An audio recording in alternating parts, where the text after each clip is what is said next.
What's up everyone, Metz here, and in this video I would like to talk a little bit about my thoughts on this whole Giacomo situation that has recently basically ignited the whole guitar community with disgust and outrage, and honestly for some very understandable reasons. Now, for those of you who don't know who Giacomo is, he's basically a Instagram guitar celebrity, or at least was an Instagram guitar celebrity, and that fame afterwards allowed him to get, a bunch of different brand deals and go on some tours, basically living the dream of the professional guitarist. Now, he rose to fame not through his live playing or some of his compositions or songs, but actually through a bunch of very catchy, kind of gimmicky, fast cut, funky, fusiony videos that he posted on his channel.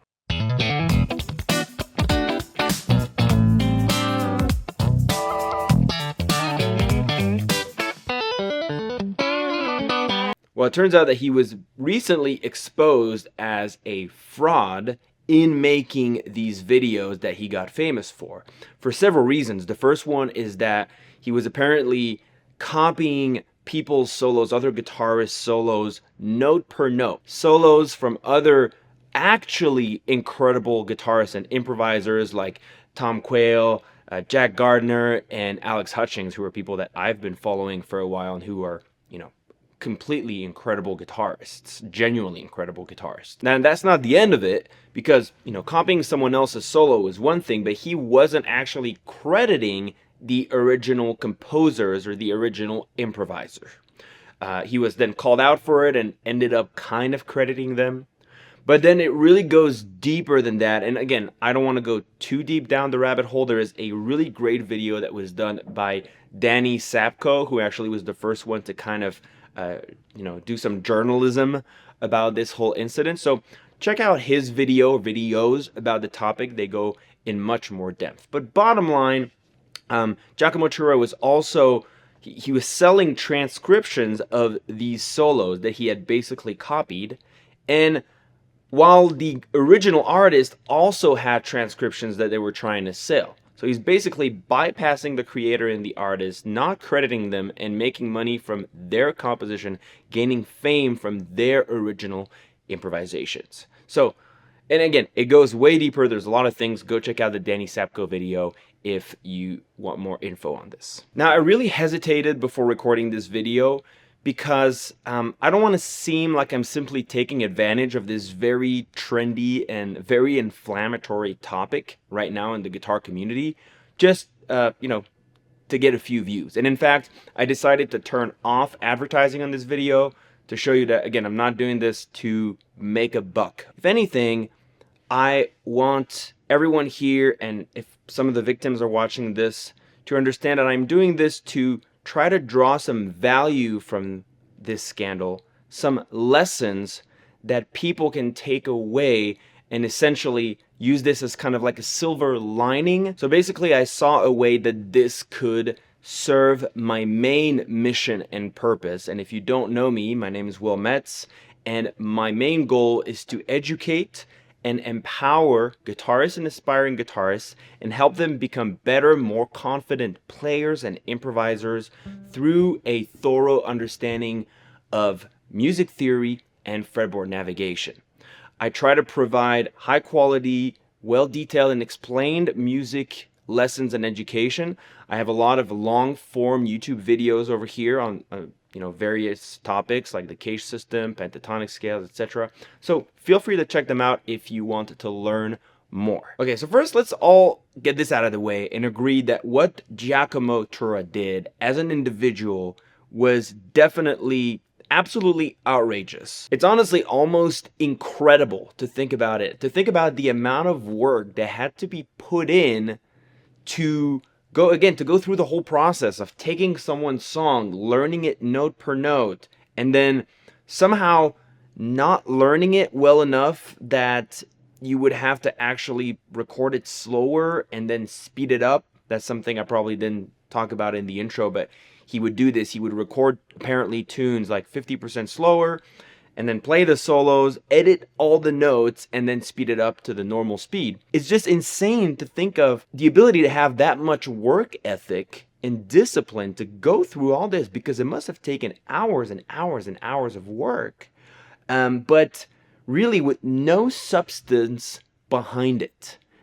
It's something actually I was thinking about that reminds me of the people that made a lot of money with drop shipping, right? Where you're spending a lot of time like setting up a business and, you know, making a nice website, creating an LLC, sometimes hiring people and everything. But then when you look at the substance of the business, you're basically buying cheap stuff in China, adding a few dollars on top of it, making a buck on each product. And some people have made millions of dollars on this. Again, on no substance. And my thought behind this is like, if you have the work ethic to do that, why not just use that work ethic to become a better player in that case? Or to, in the case of dropshipping, again, find a real product, like do something actually valuable, try to add something to the world. So it's that same type of philosophy to me. Anyways, I'm digressing. The whole point is, I'm really sorry for the victims over here. It must feel really horrible to have spent that much time practicing your instrument, trying to put yourself out there online, recording videos, which I know, takes time. It's uncomfortable at first. It's not something that we're necessarily natural at as musicians. And, you make 30 views, and then some guy takes that same exact thing and makes hundreds of thousands of dollars on those ideas. It must feel atrocious. So I'm really sorry, again, for those of you that were victims of this. I know I would feel very wronged. So, again, my heart goes out to you. My heart also goes out to the people that maybe were not directly wronged by Giacomo, but that were maybe guitarists who were looking up to him. So I'm going to talk about 5 lessons that I think we can draw from this whole scandal and situation. Lesson number 1. Giacomo is a symptom of a larger problem.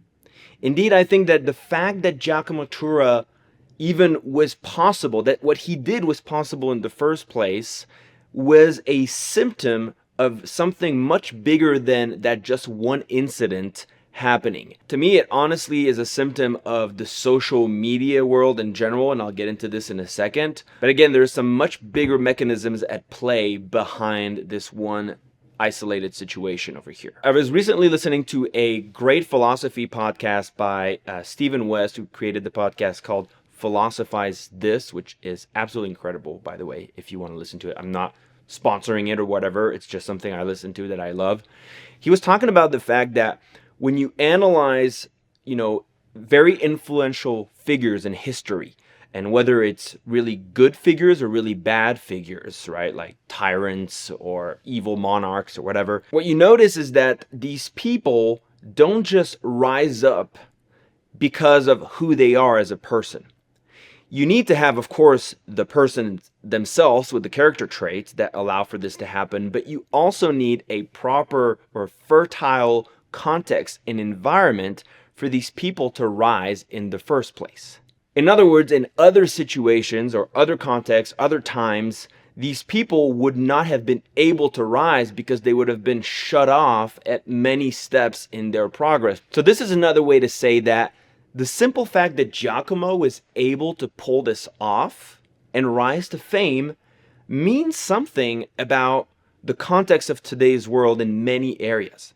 To me, it's a reflection of the music industry and the fact that even the music industry now values things like followers and likes, popularity basically over musicality. What I'm saying is that right now, if you are a great musician, but you don't have, when you post something, you only have a few likes and you don't have many followers. In other words, if you're not a marketing genius, well, it's really difficult to get gigs and it's really difficult to get any interest from anybody in the music industry. In other words, if we lived in a world where people in the music industry were still also musicophiles and able to kind of see talent where it is, this would have never happened. There would have been no brand deals or nothing of that sort if the people behind it that were actually giving Giacomo all these opportunities just took a little bit of time to listen and be like, wait a minute, this doesn't sound that great. Or let's go see him live, see if he's any good live before we start, giving him all these gear and pedals and things like that. And again, I'm not trying to blame anyone. I'm not trying to blame. There's some people independent brands that send him gear and everything. That's just how the world works right now. So I'm not blaming anyone. I'm just saying, like, it's a symptom of the fact that right now we really, I think, overvalue likes and followers over musicality and musicianship. It's also a reflection of the algorithm, which again doesn't push quality solos. It pushes flashy content, flashy colors, very fast solos, very fast, like utterly impressing lines, basically. And it also pushes forward apparently highly edited videos and sound. And remember that the algorithm did not come up with these rules out of thin air. The algorithm essentially pushes these things because, well, that's what people watch. That's what grabs people's attention. So in other words, what I'm trying to say here is, again, it's normal to be angry at Giacomo as a person. But to me, I'm almost more angry at just the situation that allowed for this to happen. Because I think if it wasn't for him, it would have been somebody else. And it's actually been proven that there's tons of other people out there that are highly editing and, tweaking or doctoring their videos and making them look real, but they're not. Again, we live in a world that capitalizes and leverages people's psychological kind of weaknesses and shortcomings. And I think this is destroying our attention span, our ability to actually truly enjoy long-form creative music, and it's allowing for fakeness like this to rise to fame. And again, this problem is not just affecting music, it's affecting many other areas. And with AI making it like really difficult now to tell what's true from what's false, I don't see the problem getting any better. And I don't have a solution, but I think it's worth thinking about that. Okay, lesson number 2. Don't compare yourself. Wherever you are at on your guitar journey, if you're an aspiring guitarist, if you're just wanting to get started, or even if you're a little more advanced, I know what it feels like to be insecure. I don't consider myself a beginner, but I still watch videos out there and, people maybe like Giacomo and think, man, I worked so hard on my instrument, but there are some people out there that are just destroying me. They're just slaying me. And I think you got to dig a little bit deeper about what does it mean to say that someone is just destroying you on the guitar? Is it really that much of a competition? Well, I think that this whole scandal, because I'm sure some people were comparing themselves to Giacomo, is showing you, again, that the healthy thing to do as an artist, as a guitarist that's trying to grow and get better at their instrument, is to not compare themselves, especially to flashy Instagram videos. It's much better to not be the best guitarist out there, but to be yourself than to try to be a guitarist that you're not and to doctor your skills, pretend to play things that you're simply not able to create. So again, for all of those that are on their guitar journey and that sometimes feel insecure, scrolling through Instagram, seeing all these 8-year-old shredders, don't compare yourself in that way. This whole scandal showed us that some of the people that we're looking up to, well, first of all, they could just be fakes like Giacomo. Now, let's be careful over here because there are people out there who are authentic, actual virtuosos and truly incredible performers and players. And we want to be careful and not think suddenly because of this scandal that every insane performance that you see on Instagram is a fake. Some of those are 100% real. And there are some people like the guitarists that Giacomo actually copied who are objectively and truly incredible. But even for these people, okay, let's just talk about these people that are actually incredible. These people should not make you feel bad about yourself as a guitarist. Remember that the internet is a world where you are noticing, and again, the algorithm is pushing the 1% of the 1%, like 0.1% of the guitarist population. Not the world population, right? The guitarist population. You're looking at the elite of the elite. According to ChatGPT, 10% of the world population has basically at least once played a guitar or plays the guitar. Okay, 10%. That's a big number. But again, there are 7 billion people out there, which means again about 700 million guitarists, which means that even if you take the 0.1% of the guitarist population, that's still 700,000 incredible guitarists. So there are probably, again, north of almost 500,000 truly virtuoso guitarists out there on this planet. And because these are the people that are being pushed to you when you're scrolling through Instagram and whatever, it's easy to think that everyone else is a genius while you can't play. But that's in this world. That's in the phone world.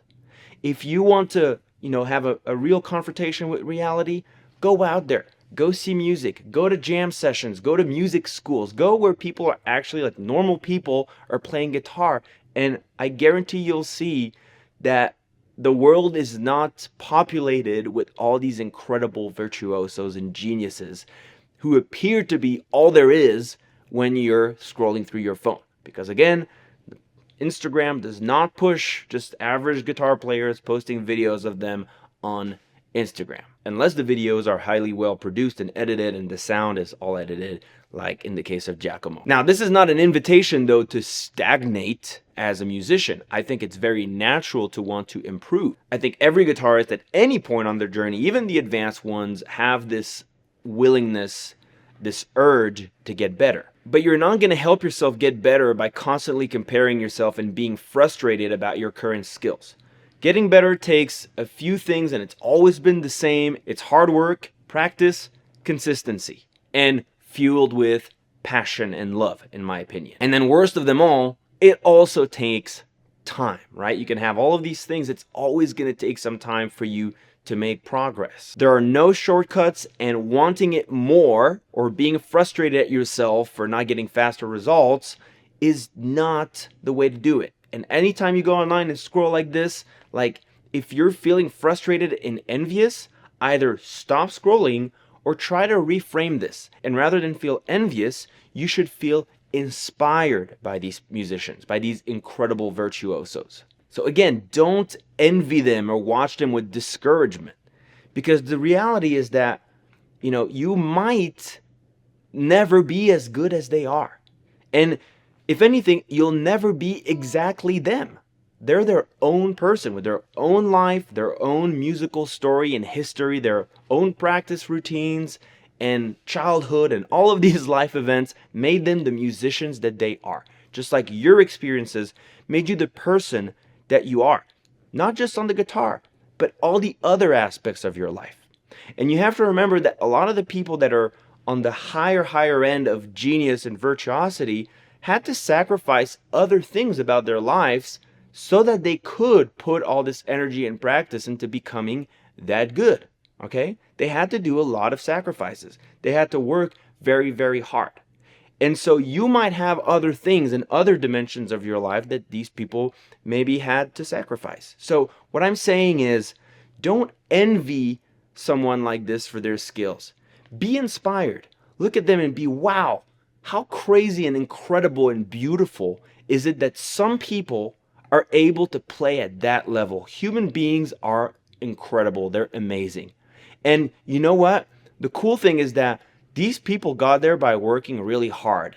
And yeah, sure, there's some genetics and whatever, but ultimately, again, it's been proven that it's mostly about practice. It's mostly about what you do, and that there isn't really a gene that was found for creativity or genius. So be inspired by them. You can be like, wow, it's so cool, because that means if I work hard, maybe I'll never be as good as they are, but I can be better, and I can already be really good. And I can be good while still being me and having the life that I have, maybe with, my wife and my kids and maybe a job on the side or something like that. So I can have a full life and still be really good at the instrument if I apply myself to it.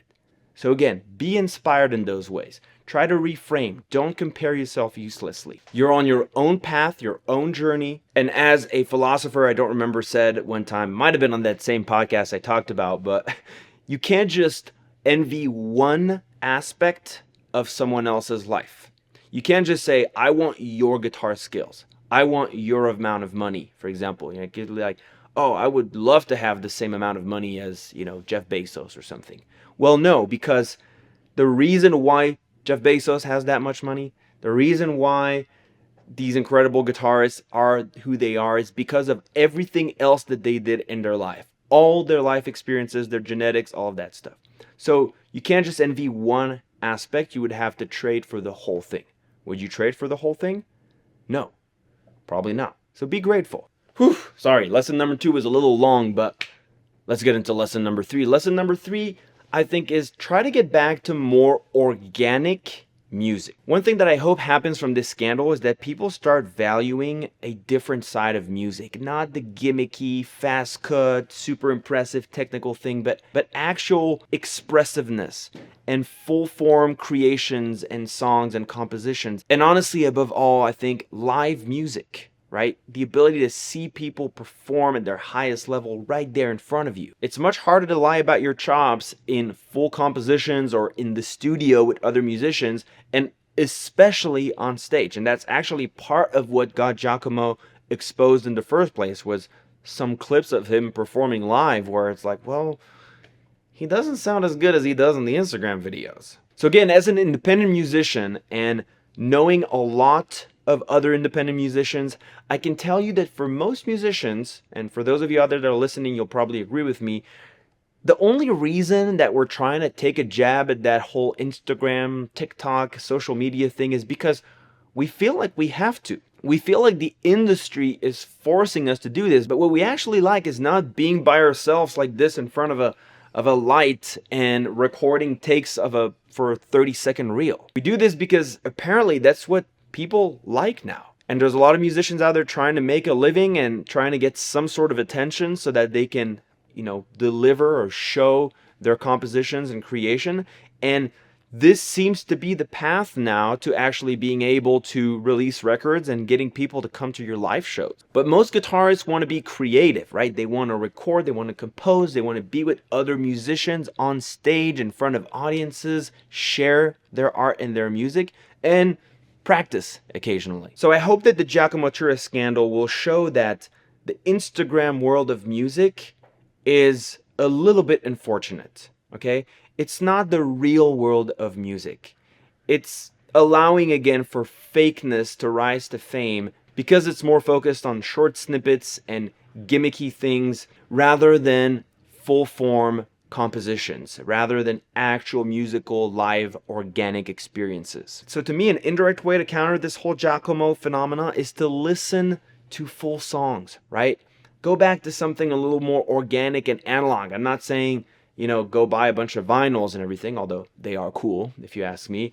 But listen to full songs. Listen to full albums. When you see something that you like from an artist, don't just listen to 1 minute of it and move on to the next thing. Listen to the full music. Listen to the full album, maybe. See what that person has to say. Try to find and support independent artists in your scene and go see them live at their shows, right? They want people to come to their shows. And it's a fun time. There's nothing wrong about going out and having a beer and watching some people play music. What's the worst that can happen? The music sucks? That's okay. So in other words, again, let's try to value authenticity in music rather than flashiness. And again, go back to something more organic, a more organic way of playing music, but also enjoying music as a receiver of it. Musicians put a lot of work into their creations, right? And I know that it's hard to see a lot of value behind music because it's so ubiquitous, especially with Spotify. I remember being at this burger joint and my friend and I ordered this burger that was with tips and everything, it's $25. And I'm eating this burger listening to this incredible band. And I'm thinking to myself, man, I didn't know that band. I Shazammed them.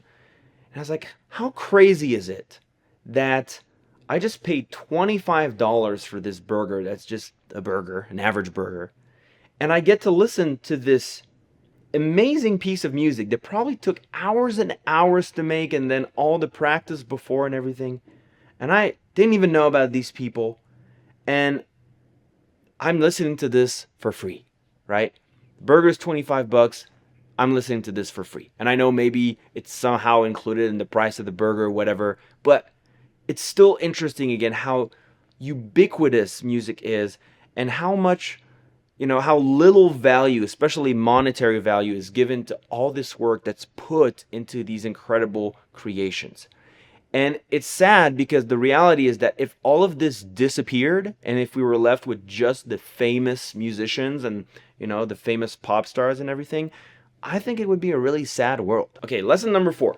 Transcribing solos is useful, but only as a tool within a complete musical training. So one of the comments that I thought was very true on one of Giacomo's videos is, how did that guy transcribe so many solos from so many incredible musicians and not end up gaining some chops in the process? In other words, why didn't he just become good after doing all this thing? Even if originally it was for a fraud, at some point he should have basically ended up becoming good anyways.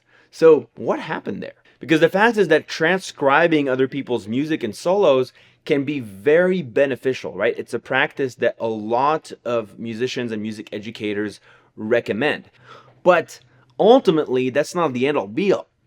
It's supposed to be part of the process of your all-over music and guitar education, and transcribing is just one of the elements that allows you to build yourself as a player and an improviser, to build your vocabulary. So again, why did Giacomo not end up learning all of this?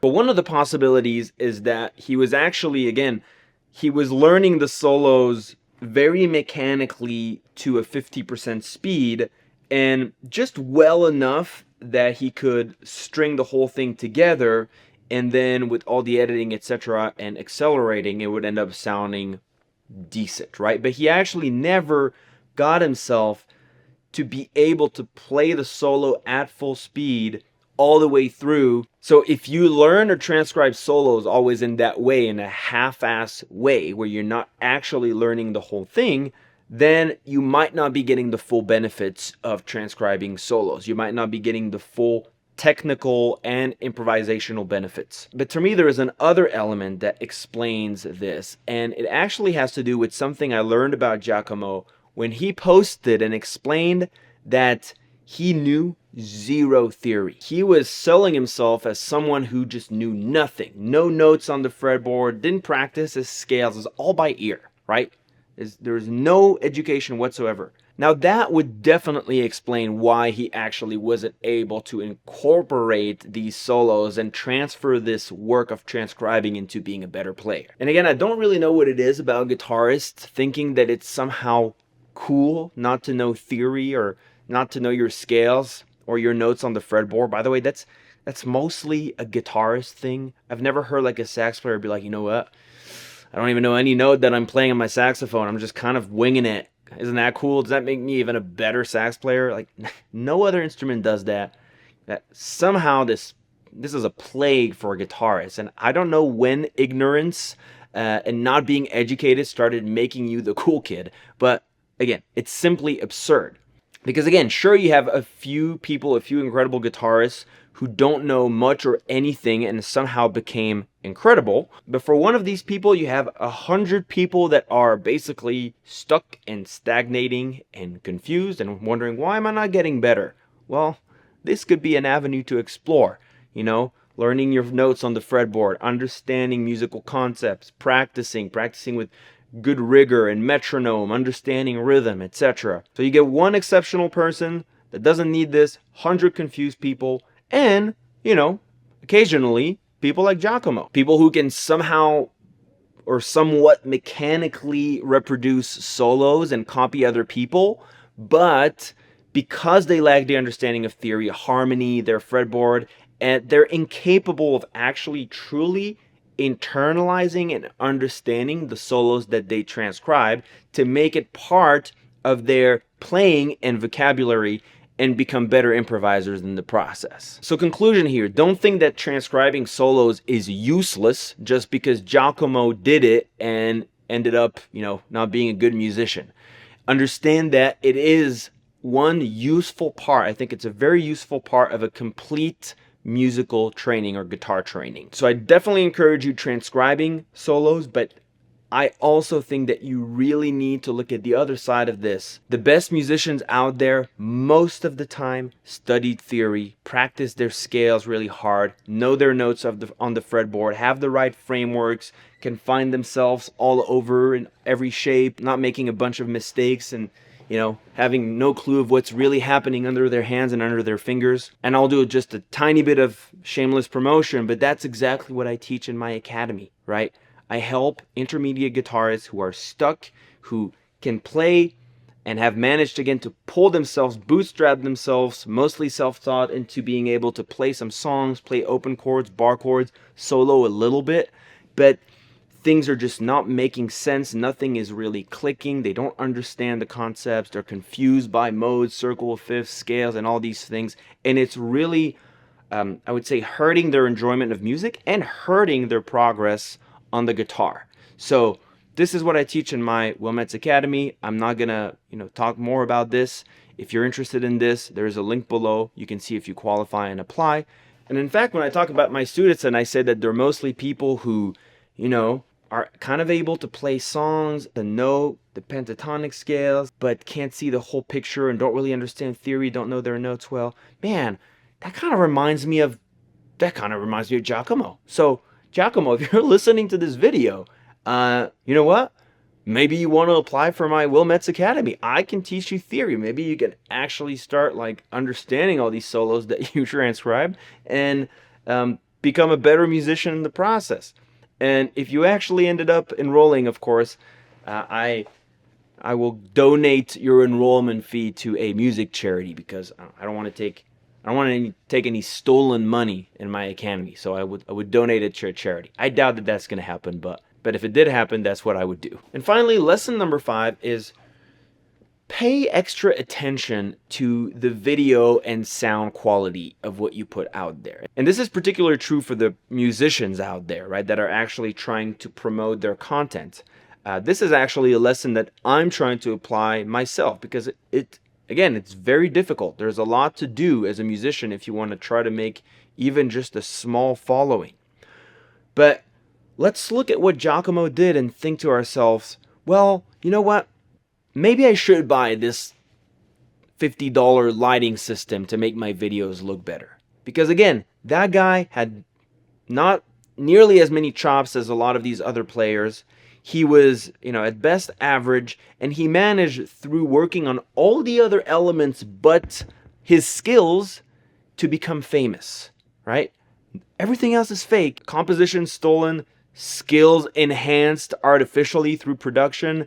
All of that was fake, but what was real in what he did was the quality put behind the videos and the quality put behind and attention put behind the production. And again, I'm not saying that you need to go record in a fancy hotel somewhere, or that you got to fly yourself to Dubai to make a little snippet video. But I'm just saying, if you're going to put out a video, buy a little bit of lighting. Make sure it looks kind of good.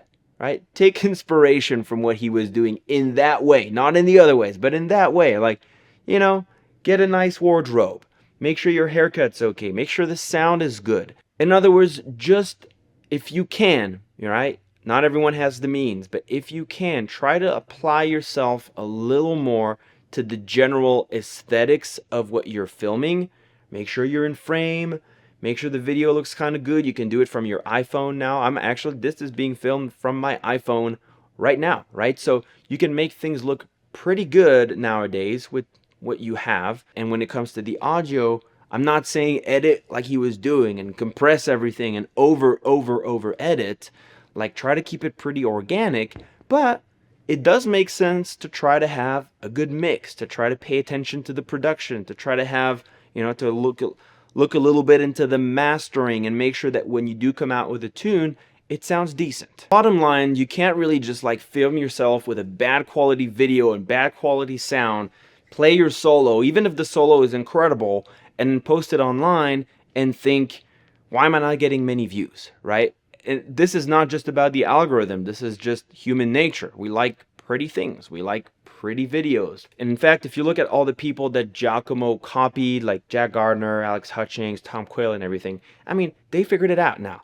Jack Gardner's videos look incredible, and he also sounds amazing, right? So it does help to do this, because now he has, over 100,000 followers. So there's something to be learned in some weird way in this process that I think we can apply. It's like Sure, the lying, the plagiarism, all of these things, totally outrageous, absolutely unacceptable. But he also showed us maybe some things as musicians that we should try to pay attention to, because the reality is that aesthetics and sound production and quality and lighting and all that, they do matter. Alright guys, this is it for this video. So I hope that you were somehow able to gain some value again from these lessons that I personally learned from this scandal. Again, I thought a lot about this stuff. It did generate a lot of introspection and thinking about the stain of the music industry and of what it means to be a guitarist nowadays with Instagram, with TikTok, and all of these things. So yeah, I just wanted to share this with you. I hope that you gained some value from it. I'm sorry if it just felt like it was me basically monologuing the whole time by myself. If it feels like that, it's normal because that's actually exactly what I was doing. I was basically talking to myself in front of this camera. But even if a few of you found some value into this, that's fine. Again, if you're still watching, thanks a lot for your support. Make sure to like and subscribe over here. If you're a guitarist that wants to learn more again about music theory and fretboard navigation, break the intermediate plateau, you can apply for my Metz Academy using the link that's in the description. And finally, again, I know it's natural to be outraged and to want to take Giacomo down in every single way possible and post a bunch of hateful comments and insults on all of his videos, but just because it's human and natural to want to do this doesn't necessarily mean that it's the right thing to do, right? We've known for thousands of years now that the quid pro quo or eye for an eye way of doing justice is probably not the best way to do it. And if anything, I think this situation should invite us to not fall back into our darkest human instincts and instead to try to be better people. If you want to give Giacomo what he deserved and actually react in a productive way to this incident, like I said, unfollow him first of all, unsubscribe, don't support this. Don't go on a Giacomo binge. You're supporting him when you do this, right? And again, try to ignore this. Ignore all that flashiness. Because in today's economy, even if it's bad attention is better than no attention. Every time you post a comment, a hateful comment, the algorithm just goes crazy. And sure, right now it's taking him down, but it's still attention. Best way to do it is to try to detach from it. And like I said, understand what that means about the situation in the music industry and try to go back to more organic type of music. Go out, see a live show. Go out and support real hardworking musician. Practice yourself. Don't compare yourself. Give yourself the time and the space to study, to be creative. All of those things, I think, are much more of a direct middle finger to the whole Giacomo phenomenon than just bluntly criticizing him on his videos. Again, hope you enjoyed. Thanks very much for watching. And in the next video, don't worry, we'll go back to some normal music theory and fretboard navigation stuff. Take care.